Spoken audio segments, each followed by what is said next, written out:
All right, welcome to Halitics. I'm Hal Ginsberg. So glad to be talking today. It is Wednesday, hump day. Always feel kind of good when it's Wednesday. I wasn't even thinking it was Wednesday until I just said that. So I wasn't actually feeling so good because I didn't realize it was Wednesday. But now that I do, yeah, it's good. We're getting halfway through the week. Although it's a short week, abbreviated week, didn't do a program Monday, but yesterday we were on with Arlen, and I thought it was a good program. Arlen and I did a little bit of a post-mortem, and I think we're pleased. I hope you are too if you managed to catch yesterday's Halitics. If you didn't, I hope you'll check it out. You know what? I didn't test the phones. We might have gotten a call yesterday. There, you probably just heard the phone ring. I did a test where if I hear it, then you probably do. If I'm talking, only if I'm talking, because the audio has to be above a threshold, and the ringing isn't actually above that threshold, but if the ringing accompanies my voice, then it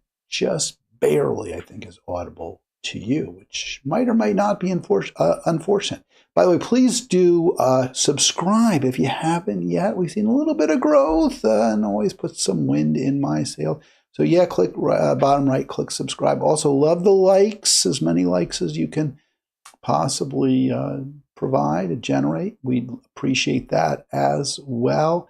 And finally, my final promotion early in the program. Didn't do this as much yesterday with Earl. I don't want to take time from him. But remember, you can always check us out on Facebook. That's a 24/7 thing. You can always watch my videos as well. But 24/7 Facebook Halitics is where you can debate the issues of the day, as well as, of course, by calling me at any time. The phone number right there, 240-242-5646. Not sure if I got a call yesterday or not. Got a text, suspected spam. Don't know what that's all about. Who knows? So I want to really get back to, or sort of clarify, because Arlen and I spent a decent amount of time yesterday talking about the New York Times coverage of Oakdale, California, I believe it is. It's northeast of Modesto, about 15 miles or so to drive. And we'll get into that. I really want to explore and explicate what happened back in June of 2020, as well as discuss how the New York Times chose to cover it.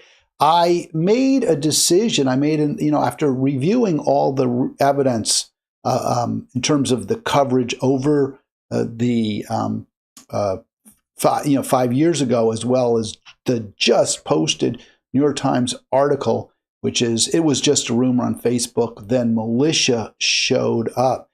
I decided not to use the word dishonest to characterize the New York Times coverage. I thought about saying it was dishonest, but I don't think it was.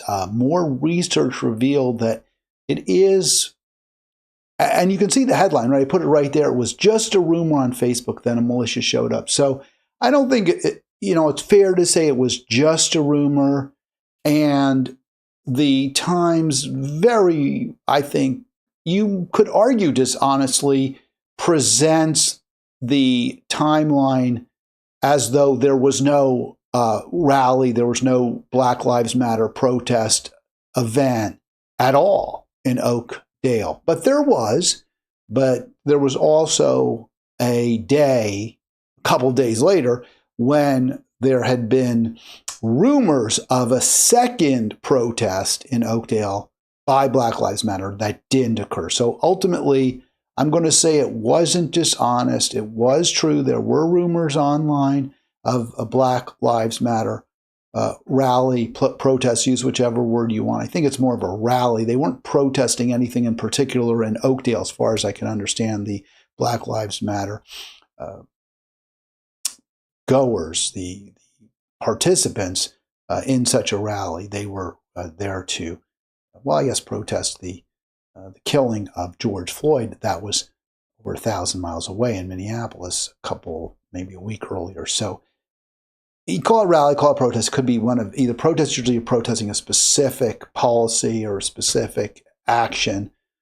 You're standing against it. Rallies, you're bringing people together in support of a cause. I guess it could be either. I'm not calling it dishonest because, yes, there were, quote, rumors, unquote, on Facebook that did lead some armed militia folks to brandish their weapons in the streets of Oakdale, and there was no event that transpired. So not dishonest, but misleading, because the article leaves you with the impression that there was never a Black Lives Matter event in Oakdale. It definitely leaves you with that impression. It doesn't specify the timeline, doesn't provide any evidence of what the timeline is. And there's some other aspects to that article that I think are pretty unfair, pretty misleading. We'll get into that in much greater detail, I promise you, but I do, as always, unfortunately, I feel I have no choice. And when I say unfortunately, I mean it's unfortunate because it's so awful. We're complicit in, I think, what again is by pretty common consensus considered to be the worst thing that humans can do, and that is to wipe out or to take effective steps to eradicate or wipe out an entire group of people.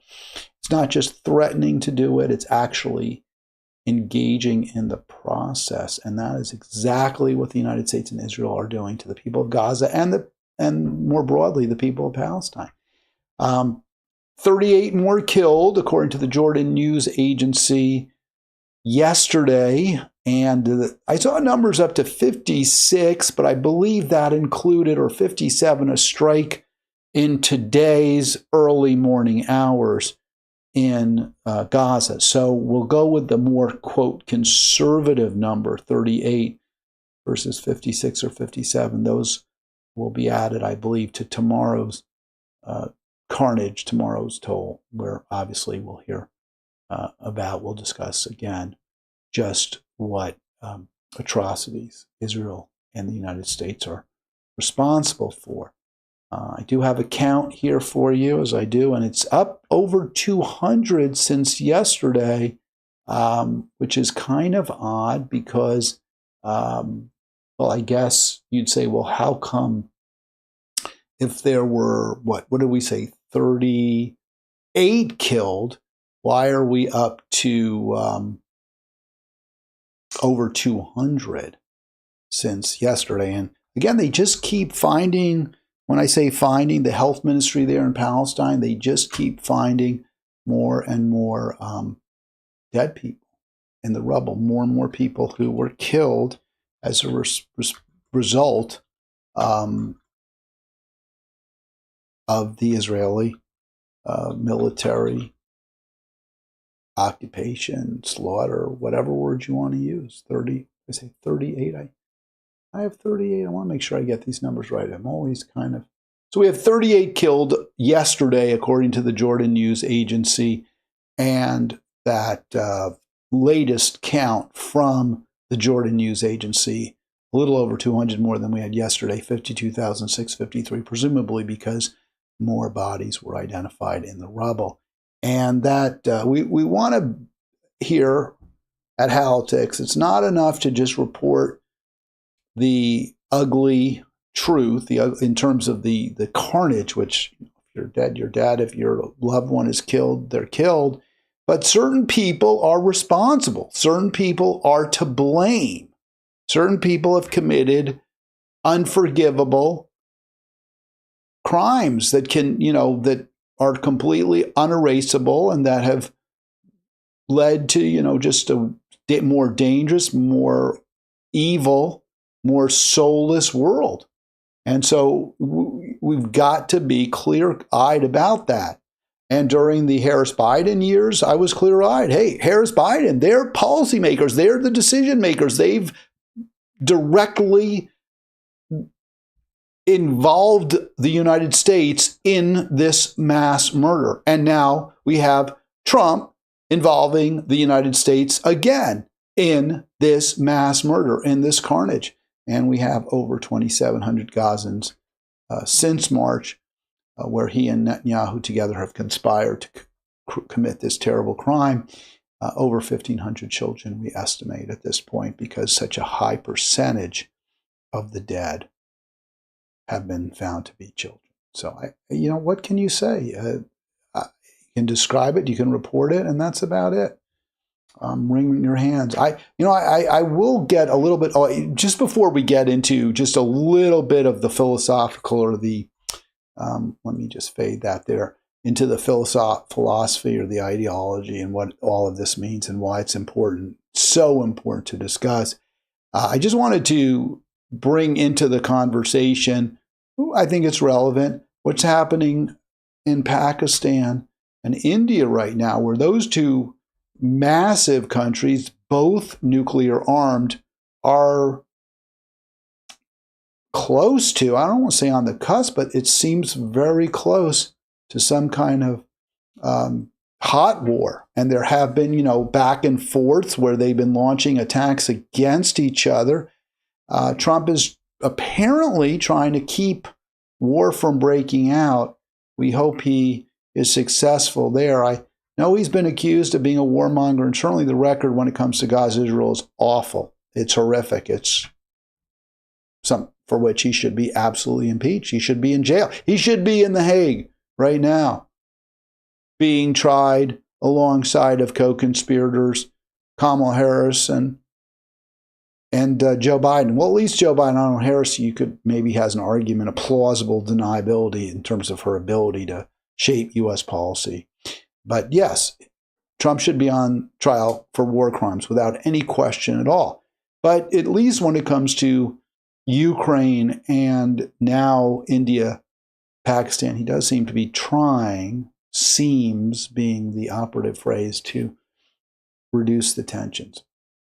Pakistan vows to respond after India launches strikes in wake of Kashmir massacre. I've done a lot of research into this, but the reason I mention this story that's happening right now is my son turned on CNN yesterday. Or no, actually, he didn't want to watch. CNN wasn't really covering this, and so he went over to BBC, and for maybe over an hour, it was pretty much nonstop coverage. It makes sense that the BBC would cover this. After all, they're closer to India, Pakistan, and both countries are English speaking, and both countries are, part of what was once the, quote, British Empire, unquote. The tensions between them are a result to a significant degree, not solely. I mean, it's a religious fight to a very significant degree. Pakistan is Muslim, India is Hindu.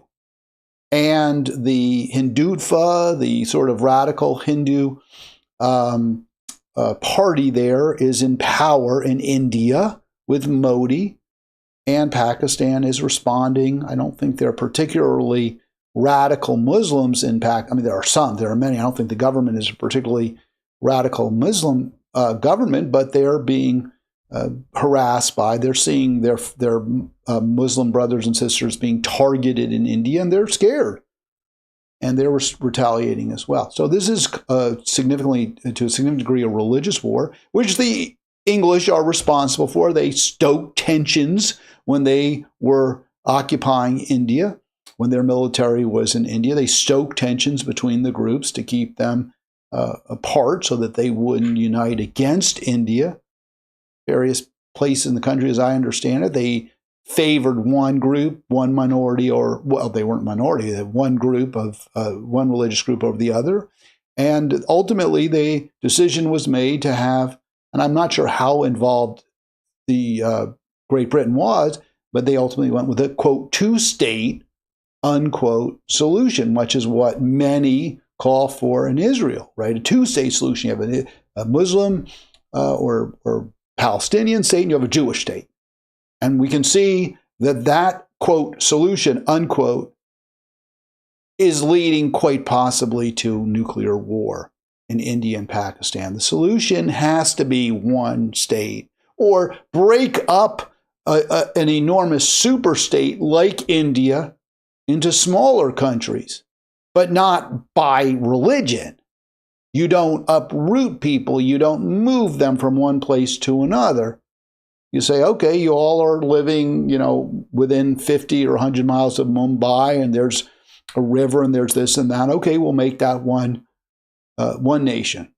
I mean, I don't know that makes any sense. I'm not an expert, but you don't uproot people. You make decisions with respect to nations' borders based on geography, not religion. All right. And when you don't do that, then you get religious wars. Because each group of people gets angry and resentful and feels like they got the short end of the stick, and they're the ones who had to make the sacrifice, and they're the ones who had to move, and they're the ones who are poor. And the other side thinks those ingrates, and they very quickly become each the scapegoat for the other one's problems. And then you get war.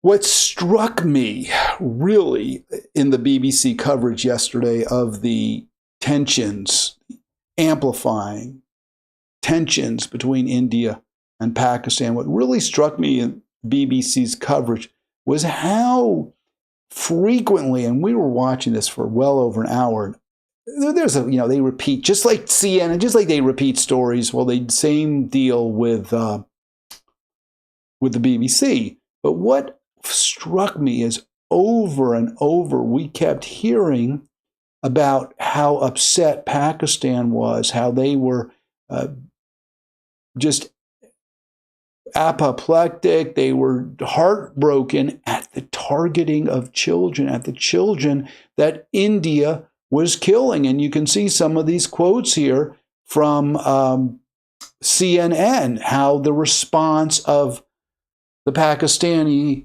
leadership is to the Indian attack on eastern Pakistan, Kashmir. Kashmir is a disputed region, northern India, northeast Pakistan. And there's a predominantly Muslim area, so that's why it's kind of being disputed. And this is, again, one of the huge problems with the two-state solution. You have two states. You have a Muslim state, Pakistan. You have a Hindu state, India. And they're not, right? I mean, they're predominantly one or predominantly other, but there's plenty of Hindus, or I don't know if they're plenty of Hindus in Pakistan. There's certainly still many Muslims. There's a large Muslim minority in India. And the Indians are saying, go back to Pakistan, go back. And Pakistan says, no, we don't have room. We're poor. We're overpopulated as well. That's their land, is Kashmir. So a two-state solution doesn't solve it, doesn't solve the problem. You need to have a multi-racial, multi-ethnic, multi-religious countries where people, because they all have enough and none have too much, accept the status quo. What struck me, let me just get back to that. What struck me about that BBC coverage is over and over we kept hearing how upset, and it was totally understandable, the Pakistanis were at the targeting, they claim, but certainly the deaths of children.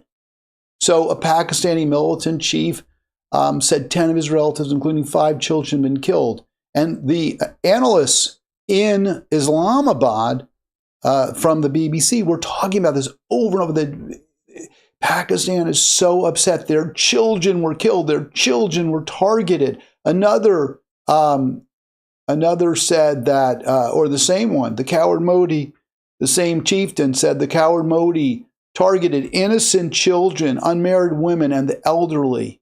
So this is one of the most provocative ways that one nation can hurt another. One of the ways is most likely to lead to escalating tensions, more war, more upset, feuds, is when you kill children. And the BBC, again, just kept harping on this. Well, Israel is killing at an extraordinary rate the children of Palestine, the children of Gaza. And it's like, oh, well, sorry. Well, it's somehow Hamas's fault. That's the response. Don't we understand? Can't we have the empathy how brutal this is, what Israel's doing, how cruel, and how destabilizing it is? It seems we get it, even when it comes to this skirmish, the skirmishes now, which could lead to open warfare between India and Pakistan, we get how wrong it certainly feels to Pakistan, but yet we can't extend those same sympathies, that same empathy, that same recognition to Palestine. It's very, very upsetting. It's very troubling. And it really causes a great deal of hopelessness for me. I was thinking in this context, talking to some people who don't feel, I guess who just quite simply aren't as angry, aren't as upset, aren't as troubled by what Israel is doing, and trying to understand that. And I was going to try to talk about that a little bit. Let me just, since I brought it up, say it. I think, these are folks who are good, caring people. They are upset. They don't like reading about what Israel is doing, but they also, they'll say, well, there's other issues. Maybe your point about Harris, why it wouldn't have been right, why she didn't deserve our vote because of Israel is fair, but there are many other issues, and Israel does have a right to exist, which, I guess, sure, it's a country. It exists. That's what I've heard. But I don't believe it has a right to exist as an apartheid state. I don't believe it has a right to exist as a, quote, Jewish, unquote, state. No, it has to be a state where everyone in that region has political and economic freedom. That just seems so obvious to me, and it's really, and people come up with every excuse. I think the reason that this is, and I was also considering this in terms of friendships that I've lost, and often my fault, right? Provoking people, pushing them to take a more, what I would call, progressive stance, to be willing to renounce the Democratic Party, to be willing to renounce politicians that they have always believed were on their side. People like Jamie Raskin, people like AOC. And why this is so difficult for people, so hard for people.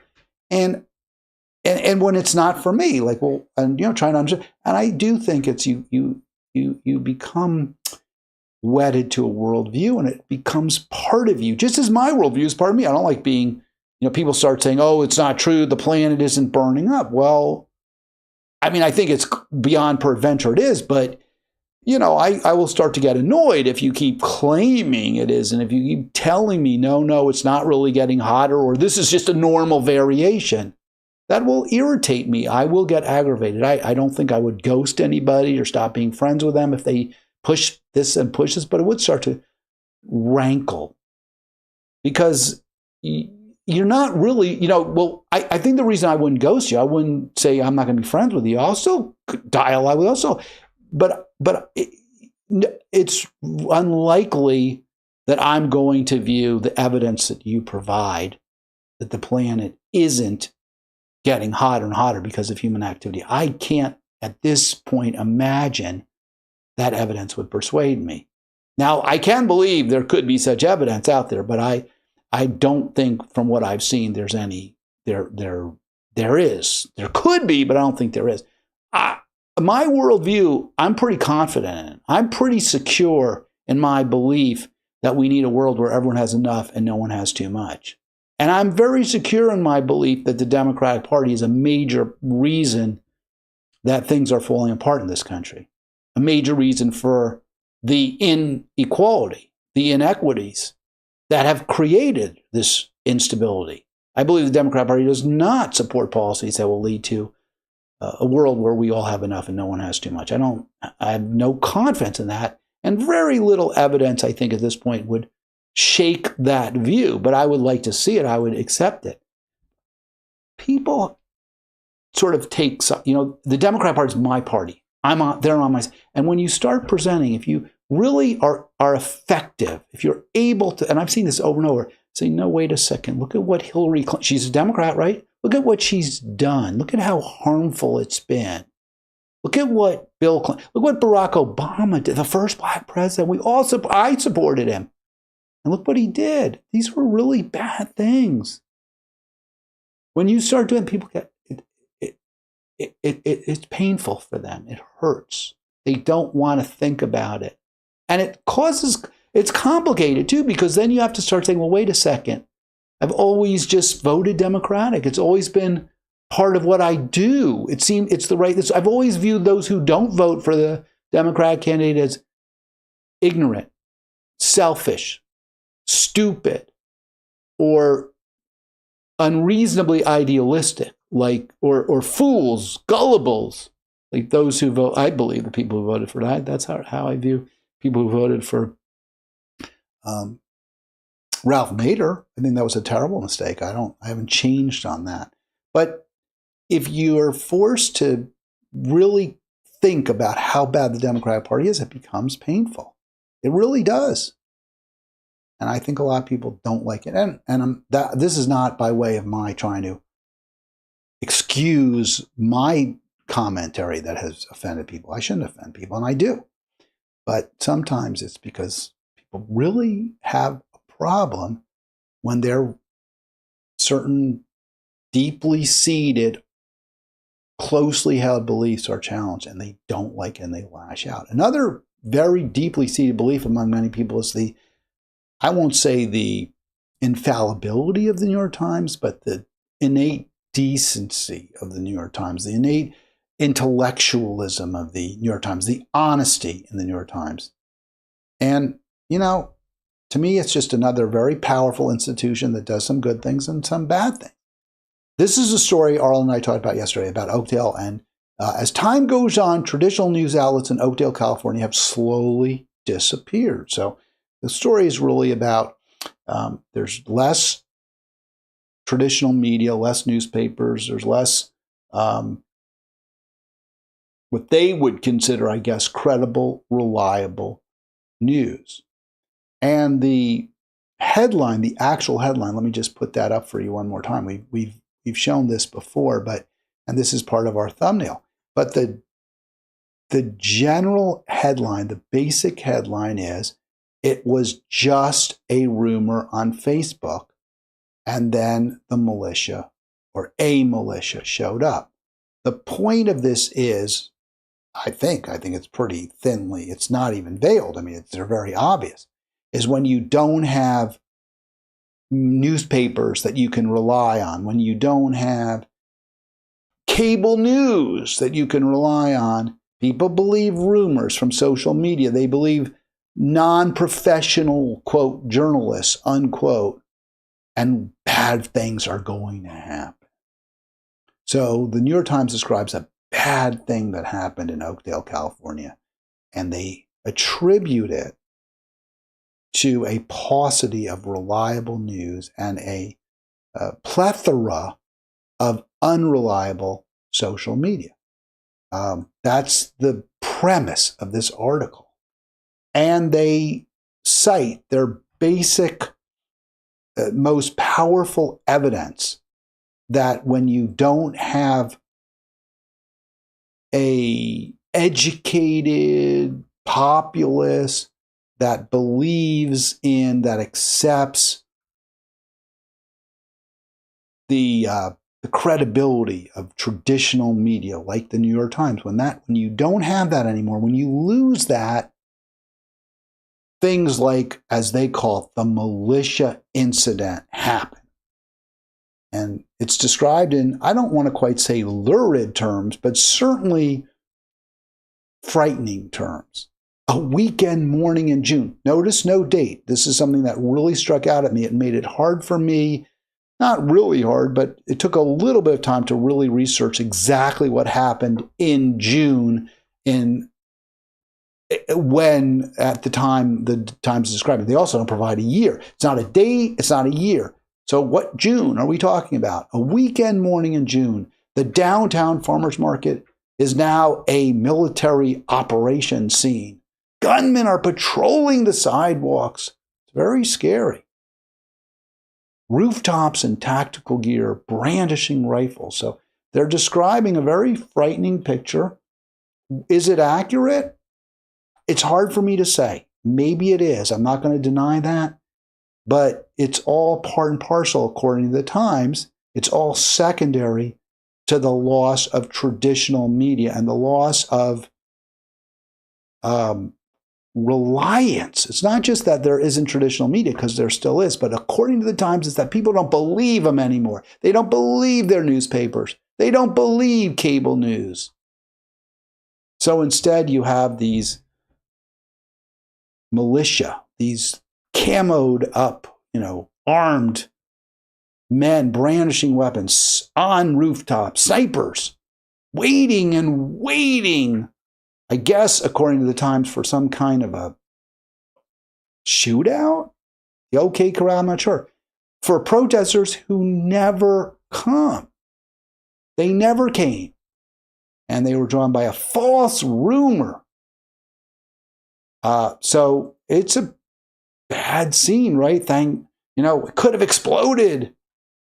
And it's all because of this false rumor. So again, I really wanted to find out just exactly what happened. When I did research for yesterday's program, Arlen brought this article to my attention, I learned, wait, there was a protest. The alternative media that the Times, the New York Times doesn't like, that is so misleading and that spreads rumors, well, there was a rally. So how could it have been a false rumor? The Times, in its actual editorial section, right? It's what it wrote. It doesn't provide a date. It doesn't provide a year. Now, if you and I was primed with the show, so I wasn't able to do as in-depth research as I did for this show. But we'll get into exactly what happened that week, the first week, early June 2020. And I was able, of course, to narrow down the date of this apparent non-event. And you can see it. They actually did, in their story, post or include a screenshot from a Facebook post of somebody who's making fun. And they show the picture of the men in camo there. So that's happened, obviously. And it's very small, the date, but I found it, June 6, 2020. So apparently, it's true. On June 6, 2020, there were militia patrolling the streets of Oakdale, California, and they were prepared for a Black Lives Matter protest or rally, which didn't happen. So how badly does that fact indict social media? How much can we take from it? I wanted to even get, because they said a weekend. I wanted to even be sure the Times was right about that when they said weekend, because I feel like they got so much wrong. But on the narrow issue of whether on June 6, a weekend day, there were armed gunmen patrolling the streets of Oakdale in preparation for a Black Lives Matter protest, that's true. So it's not dishonest. There you are. June 6, 2020 is a Saturday weekend. It's not dishonest. But here's why I think it's deeply, deeply misleading. Because 2 days earlier, there had been the Modesto Bee calls it, there had been a demonstration in Oakdale. What the rumors were online is there was going to be a follow-up on Saturday, on the 6th. June 4th is a Thursday. There was going to be a follow-up because there was some, as they say, tensions. There was an incident during that demonstration by Black Lives Matter.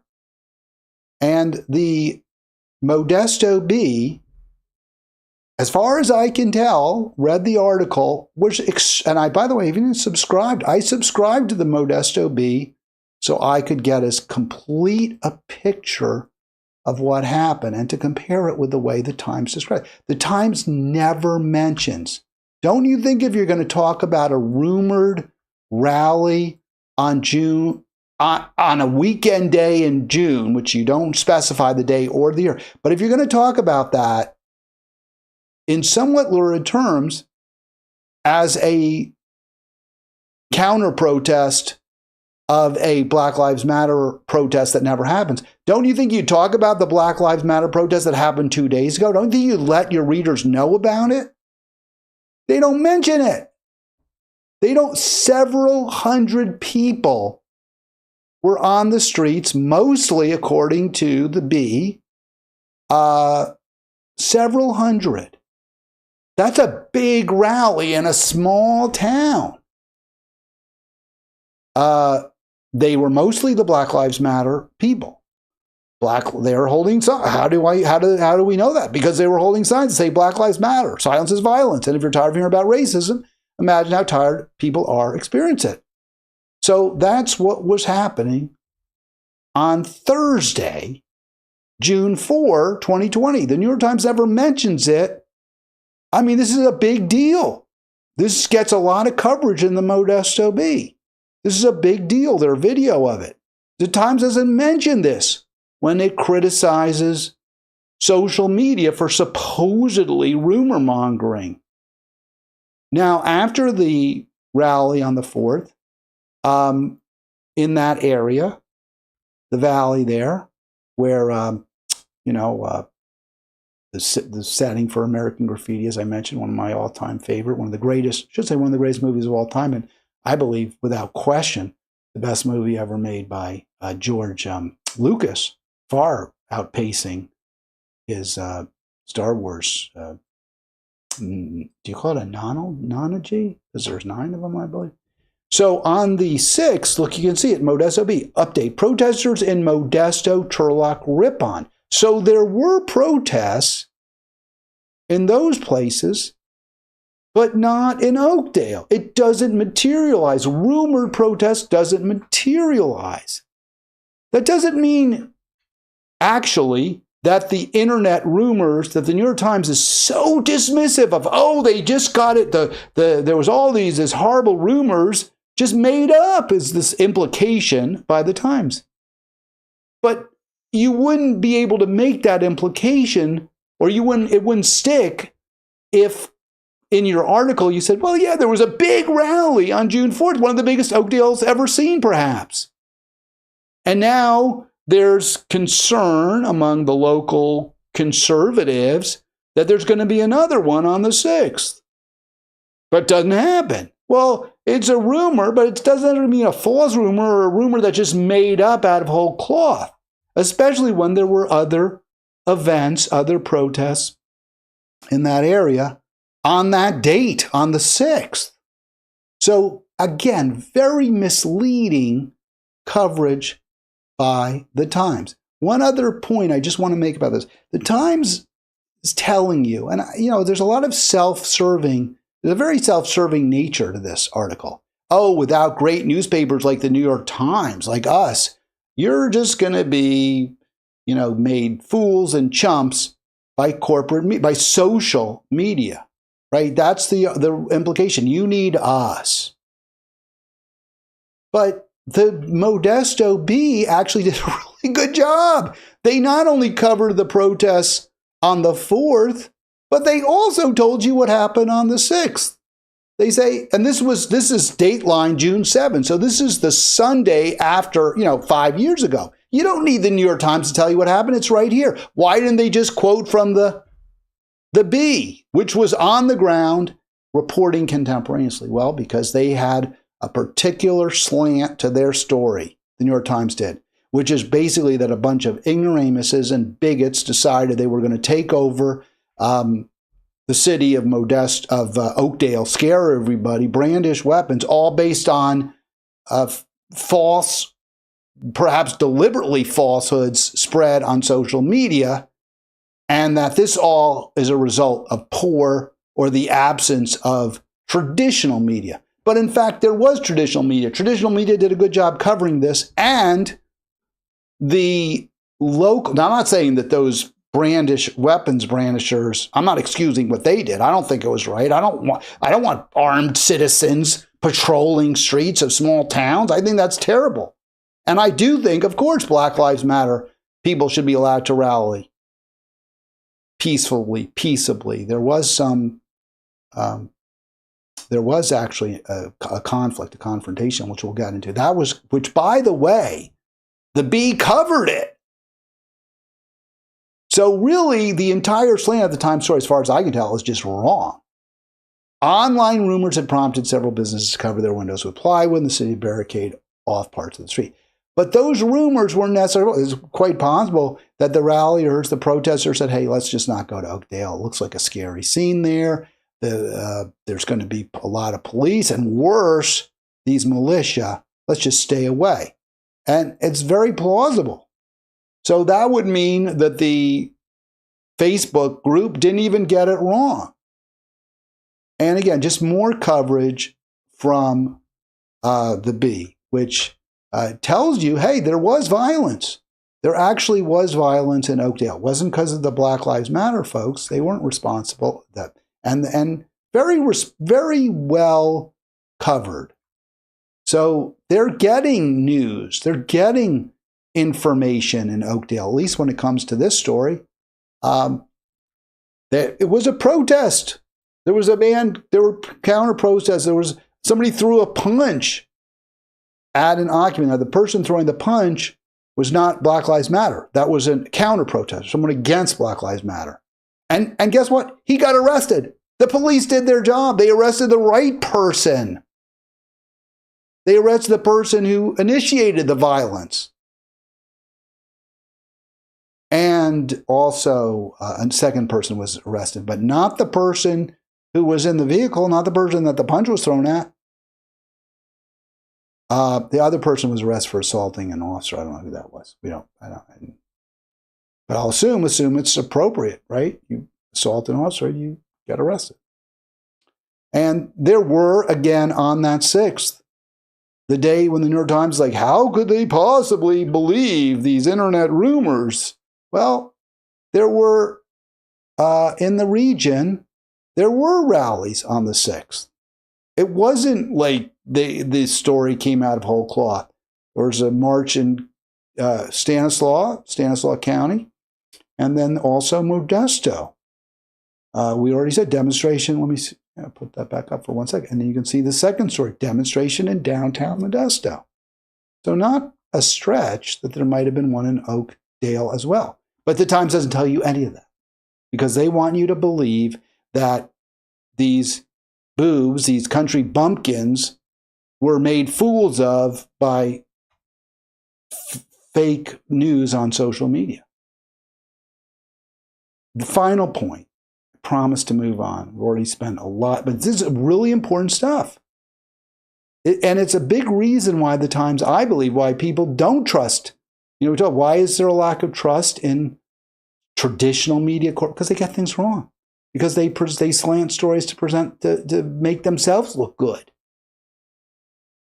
So Times wringing its hands. There's no more local media anymore.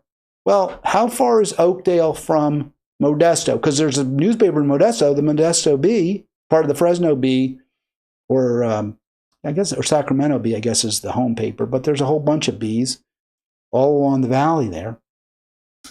And they have clearly a Modesto, newsroom. They're 15 miles away. Oakdale, and look at that, those 15 miles, by the way, it says 5 hours because that's if you walk. But if you drive, it's probably, 20 minutes, a half hour, I guess, on those roads? I don't know. There's nothing between them. It's not like it's Brooklyn. I mean, and you've got 4 million people. It's not like it's Brooklyn and Queens and there's 5-6 million people in a 15-mile area, in a 15-mile radius. I mean, there's probably about 20,000, 30. Modesto is a decent-sized city, but there's nothing between Oakdale and Modesto. And they got a newspaper. So everything the Times tells you is kind of misleading, it's not truly false, but they're presenting they're depicting a picture that is very distorted compared to the reality. And it's a problem. It's a big, big problem. And it's why a lot of us are becoming more and more disenchanted with traditional media and are looking at it askance and questioning it and doubting what we read. Another story that may kind of upset some people's predilections or their biases is the fact that some House Republicans apparently, and I don't read the story any other way, are more pro-free speech, more committed to the Constitution, at least when it comes to the First Amendment, than many Democrats. And you can see from this headline, this is from today, Punchbowl News, House conservatives shun anti-Semitism efforts. Well, we know that we know that claims of rampant anti-Semitism are almost completely false in this country. They're just not happening. The allegations of anti-Semitism on college campuses have been debunked. Incidents of supposed anti-Semitism generally have been shown to be criticism levied against Israel or even anti-Israel actions, right? But that's not anti-Semitism. You may not like it. That's not anti-Semitism. It's anti-Israel, not the same thing. House conservatives shun anti-Semitism efforts. And the Punchbowl News headline is very interesting there, the subheadline. Headline, House cons want Congress to be more hands-off when it comes to fighting anti-Semitism, arguing that proposed legislation infringes on First Amendment rights. Agreed. Absolutely. And they give examples. By the way, this is a problem because you know how Trump has so completely weaponized anti-Semitism, like, oh, well, or weaponized it, like, oh, if you're against Israel, you hate Jews, right? It's a weapon. We're going to use it against you. We're going to call you anti-Semitic. We're going to completely, discredit you. You don't get to be part of the conversation anymore. Your position is untenable, and you are not allowed to even have an opinion that we will even contemplate or consider. This is what people do all the time as their arguments. They try to discredit you rather than your argument. And this is a problem because Republicans just want to discredit Democrats, period, by saying, well, look, you've abandoned Jews. We're the true supporters of the Jewish people. We're ready to jail anybody who says anything that is arguably anti-Semitic, which of course should not be the case.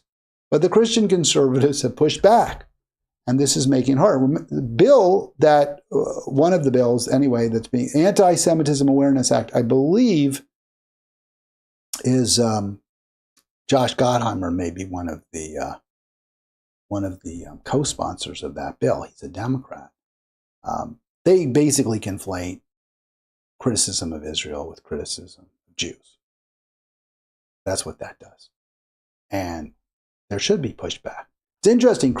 Some Christian conservatives don't like it because they are afraid you can't say Jews killed Christ without getting in trouble for that.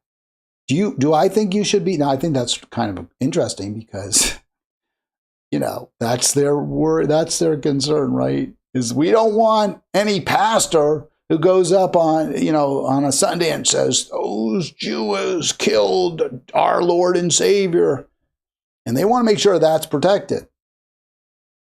It's kind of odd. It's not what I would personally call for kind of speech I want to, put at the top of what I want to protect. But, yeah, should be protected. You should be allowed, depending on the setting. I mean, if you're trying to incite a rabble to go out and have a pogrom, no, you can't do that.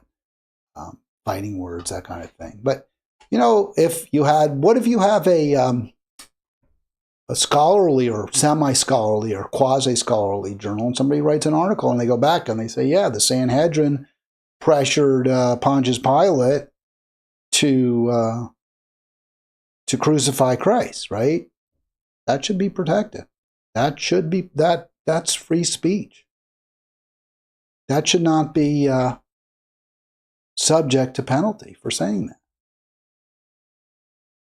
So that wouldn't be, my first line of defense. Well, we get to say Jews killed Christ, but yeah, you kind of do, actually. So it's the conservatives here, at least some of them, who seem more concerned with protecting free speech. What really struck me about this, and I had seen a video, so hats off to, or a hat tip to Glenn Greenwald, was talking about this terrible bill that would criminalize calling for boycotts of Israel, helping, supporting a boycott of Israel. And some foreign countries are boycotting Israel, and there's a lot of pressure on people who do business with those companies not to do business with them, to report them, to have sanctions against foreign companies that do business in the United States that boycott Israel. And that's wrong. If I want to come on this program and say, hey, you should, I don't know this, you should buy ABC brand chocolate, Swiss chocolate, because they won't sell in Israel. That kind of thing. I should be allowed to say that. But apparently this bill would make it illegal. So here's what Marjorie Taylor Greene said. She said her job is to protect Americans' freedoms to boycott. That's speech. Of course it is. Of course it's speech. To say, I don't think you should buy that product because the company that manufactures it is helping Israel kill Palestinians. Well, that's free speech. And she's real clear here. There's no mincing words about that bill, which is you can't support boycotts of Israel. You can't call for, right? They're anti-BDS, anti-boycott, divestment, and sanction. I believe that is a Gottheimer bill, by the way.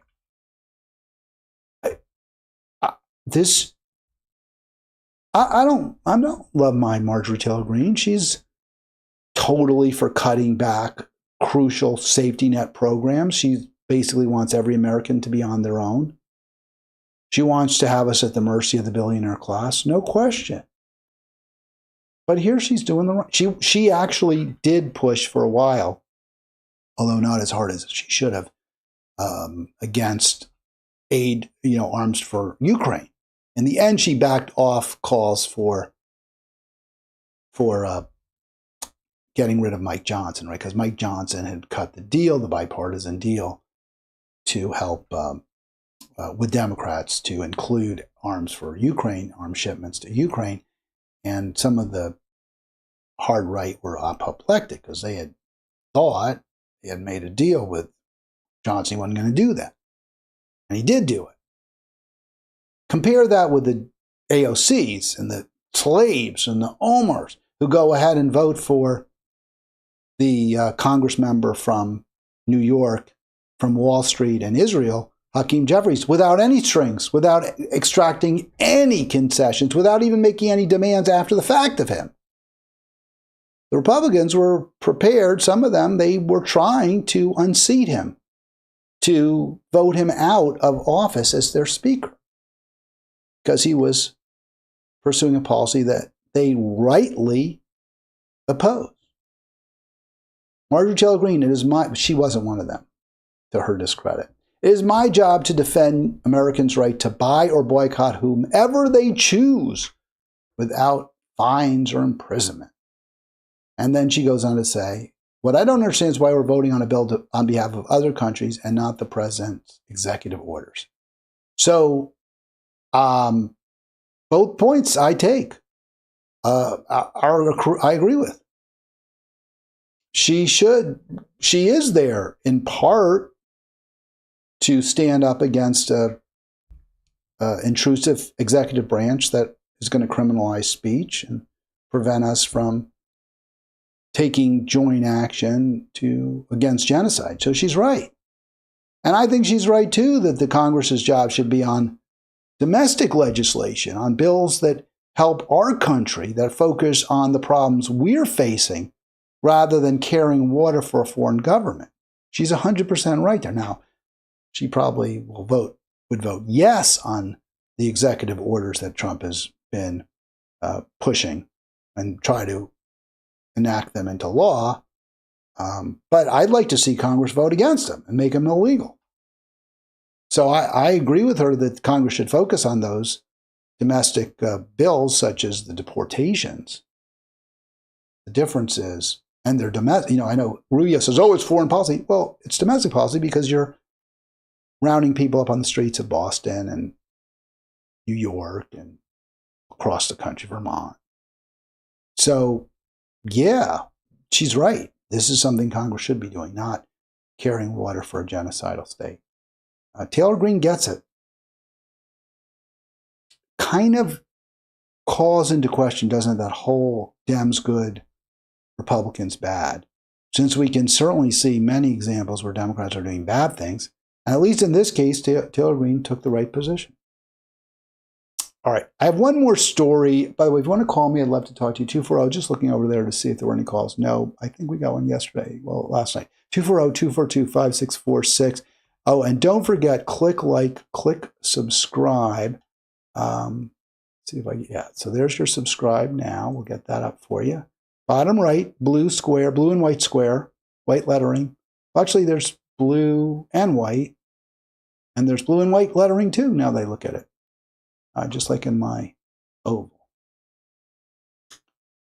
Private equity, that's where these very, very rich people get together. They find a company that they think is undervalued when they look at the assets that the company owns. Like, let's say it's a department store. Department stores aren't doing very well these days. They're not making much money. Some are losing money. Maybe many are losing money. Maybe most are losing money because people are shopping online most of the time. Or if they're not shopping online, they can't even afford to buy from the traditional brick and mortar department stores. So it's a tough time. So you're private equity and you look at Bloomingdale's or something, and you say, hey, there's a lot of assets. They own all this property. But they're not making very much money. But we think we can make money with those properties. So we'll buy it and we'll pay a pittance, right? Because the owners now just want to get out. They just want to get their, whatever cash they can. We shoot them a few $100 million. We're going to get a lot of what could become ultimately very valuable real estate.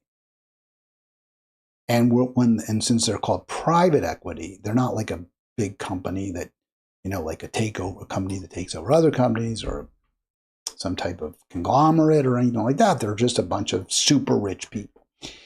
They take it over, they borrow money on the assets, they pay themselves out of the money that they borrow, they sell off the assets, and the people who had jobs in the department store, they're out of luck. They're out of a job.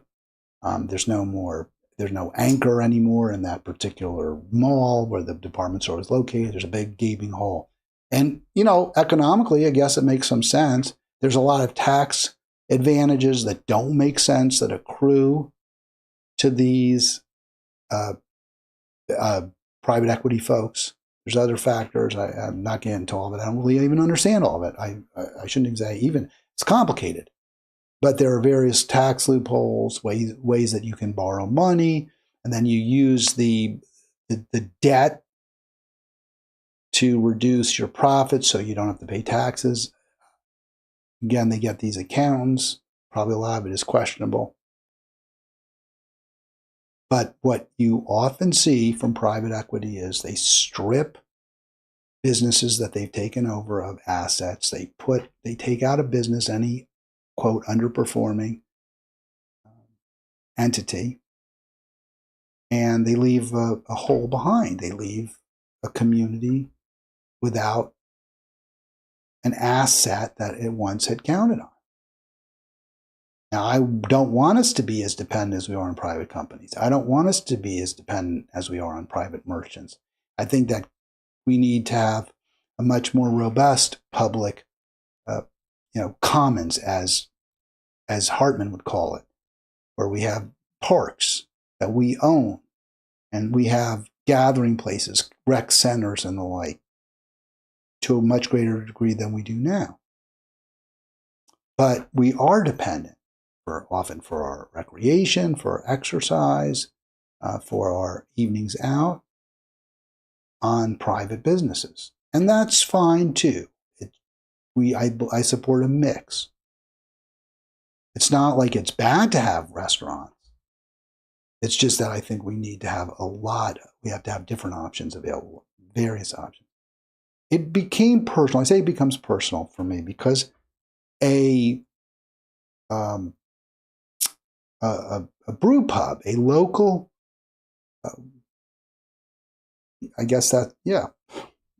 gastro pub, they serve food, Rock Bottom, and I say local because they had a Bethesda outlet, but it is a chain. There are maybe a couple dozen of them left across the country, but not enormous. And, you get to know the people there. I like the beer a lot. It was brewed on site. Been in Bethesda there for 29 years, close to my house. I could walk. Bus service. If I had a couple beers, didn't think it was safe for me to drive, I'd take a bus home, or I'd walk home, or I'd bike home. If I had biked there, obviously I could bike home. It's gone. And it's a loss. Now I'm in suburban DC. It's an affluent area. There's plenty of other places to go, plenty of other eateries, breweries, brew pubs. Sure. Microbreweries, they're all there. But this is a big restaurant in downtown Bethesda. It takes up a significant part of the block. I'll show you the picture of it. And I know they were having troubles. They weren't, it was expensive. Bethesda's expensive. The leases, I'm sure the payments were high. Business was down since COVID, but they had survived COVID. They have a very beloved staff. People who have been there, some of them for, it's a 29-year-old restaurant. I think some of them have been there for over 20 years.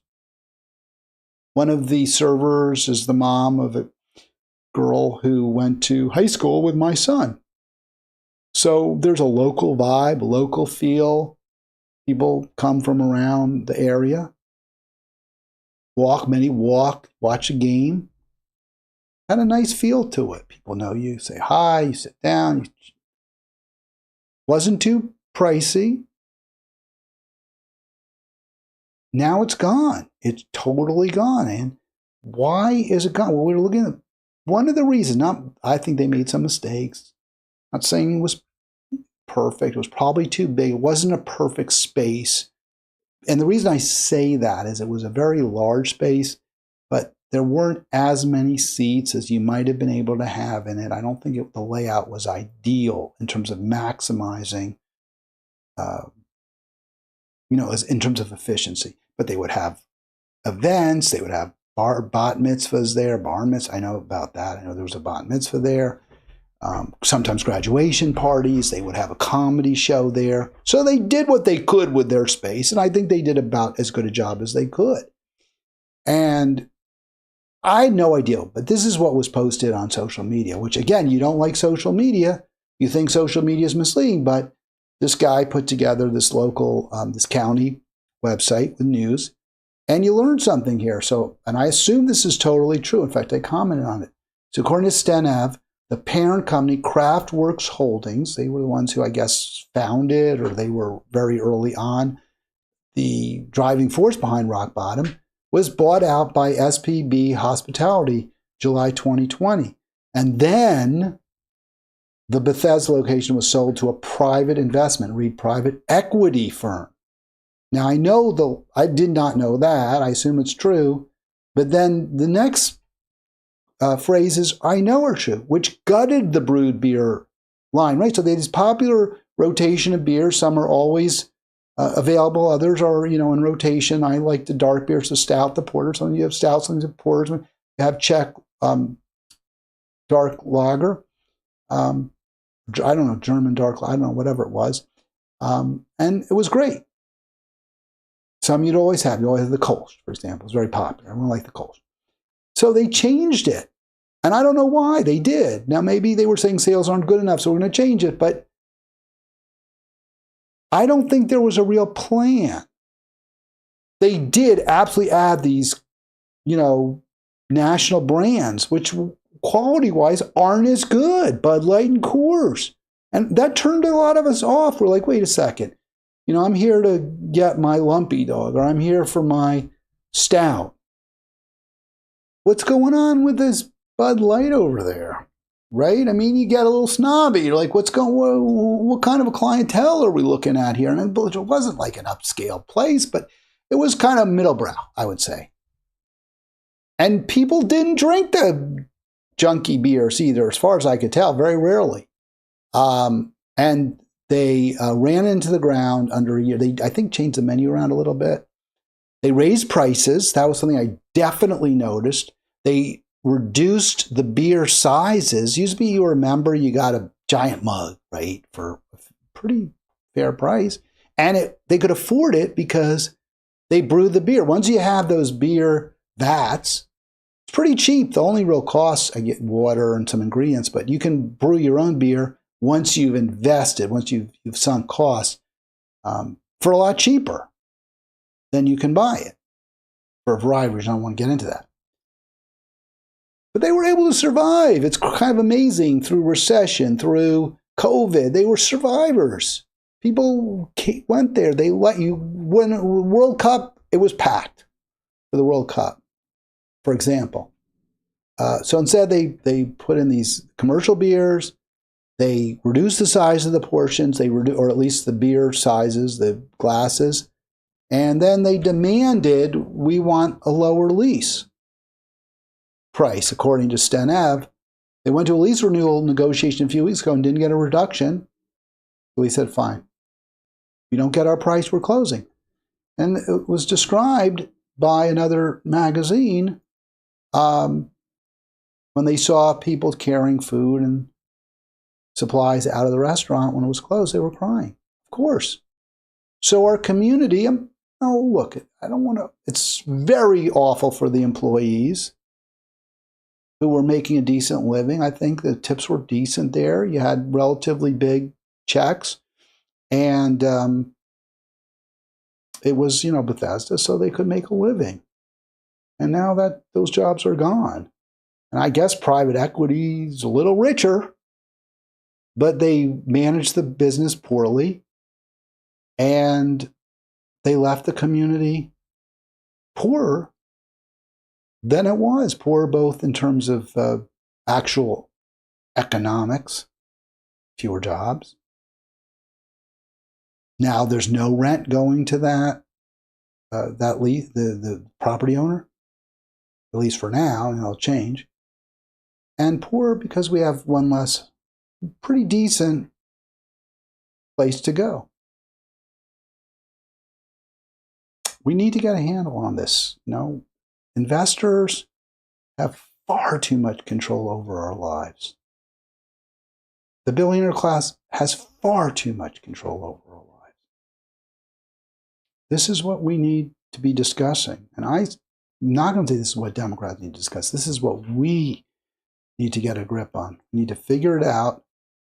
We need to take control of our lives. And I don't think the Democratic Party can be the answer. They just have made it far too clear. They're on the side of the private equity. They're on the side of the job exporters. They're on the side of the weapons manufacturers. We got to do something else, folks. All right, that's going to do it for me. It is a Wednesday, as I mentioned. I had trouble remembering that. I will be back tomorrow. Please enjoy your afternoon, and take care.